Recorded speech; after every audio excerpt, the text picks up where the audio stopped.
Thanks, Shrikant. And how I wish I was on the dining table. Probably I would have gone 10 years ago. I would have got that opportunity.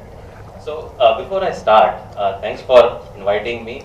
It was really pleasure to hear from the owner of Mithai, Olive Mithai. I don't follow Telugu, but I could follow every emotion, the passion with which he was saying, and salute to him. I mean, we have these kind of gentlemen. That brings absolute pride to the country. And the same passion I do see in my CEO Vishal. We were bellwether, as Shrikant said, and we enjoyed that status for a fairly long time. Now, once you are not bellwether, it's not really easy to regain that status. Thanks to our competition, it's not so easy. But if you have that vision, if you have that passion, if you have that aggressiveness, and more importantly, if you have that 200,000 people supporting you, nothing is difficult, nothing is impossible. So I think that's the journey we have embarked on. That's the journey we are looking up to, all of us collectively as an organization, irrespective of whether you're in business or you're in HR. Our strategy is very simple. The strategy is about new and renew. Renewing the organization and the larger organization, and embracing the journey on the new areas, which actually will be our future growth engines.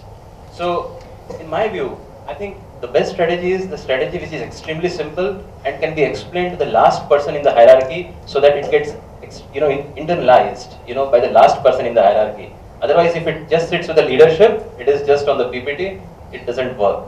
So I think that's the biggest change that I have seen, because this new and renew, if you ask 200,000 Infosys, each one of them can explain in similar fashion. So that's the big win. So what are the key parts of this strategy? This industry is transforming, particularly I'm talking about the IT industry. The transformation is phenomenal. It is quicker than we can think of. If we are not current, if we are not learning, it will not be long that we get outdated. So in this environment, the focus today is completely on innovation. Innovation in each of the 25,000 projects we deliver. The focus is on automation with artificial intelligence, and more importantly, the focus is on collaboration.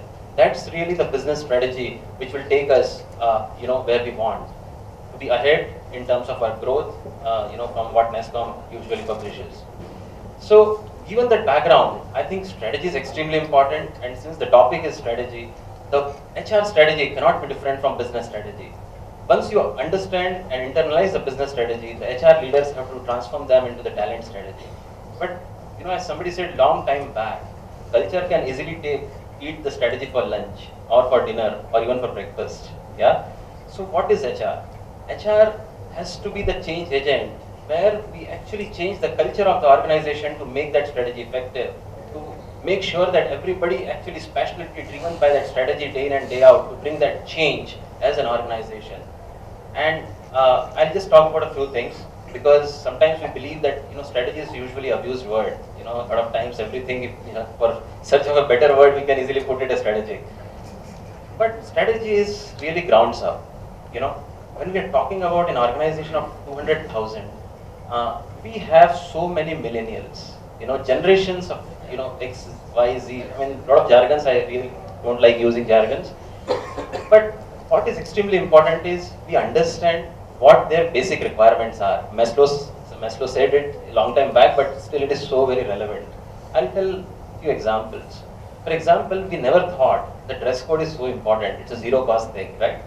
But that was the biggest thing that came up in our employee satisfaction survey. The change in the dress code, as basic as that. Can you believe it? Because employees felt that if the organization wants to embark on a journey of innovation, I have to be creative. I need to be myself. I need to be in that environment where every day, the best comes out of me. And believe me, dress code is top of their mind. Can we believe it? Sometimes, as we grow old, some of these things actually we really, don't want to believe. But that's a reality. So we changed it. We changed it to smart dressing.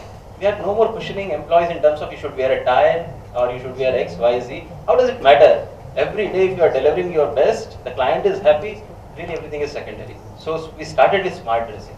Second, sometimes, we are too rigid.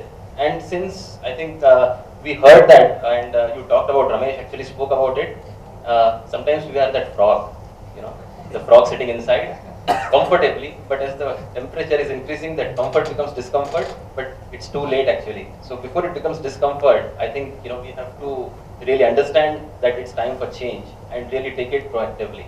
So some of the things as simple as providing more flexibility. So for example, last year we moved away from a little rigid structure to providing 9 days a month work from home. Because our clients, and we work with the global 2000 clients, if they are providing those kind of facilities to their employees, what stops us from providing those facilities? And at certain point of time in your demographic journey, you need those flexibilities. It is not something that if you provide, you have to trust the employees. You have to obviously bring in some discipline. HR does that, but fundamental cornerstone of it is trust. And without trust, anyway the organization will not grow because employees will not contribute. So that change has actually brought in such a fundamental shift in the way we think, the way we execute, and it is reflected in our attrition. Our attrition, we were actually grappling with it about 18 months back, and it's almost 50% less now.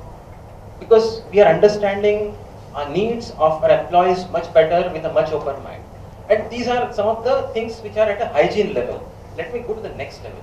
Now, if we are talking about innovation, if we are talking about automation using artificial intelligence, if we are talking about continuous learning, learning should never stop. Usually we have a career of 35-40 years. And sometimes what happens is first 5-10 years, if people are in billable role in IT industry, they believe they have arrived in life. They take a lot of pride in being non-billable, being overheads. Yeah.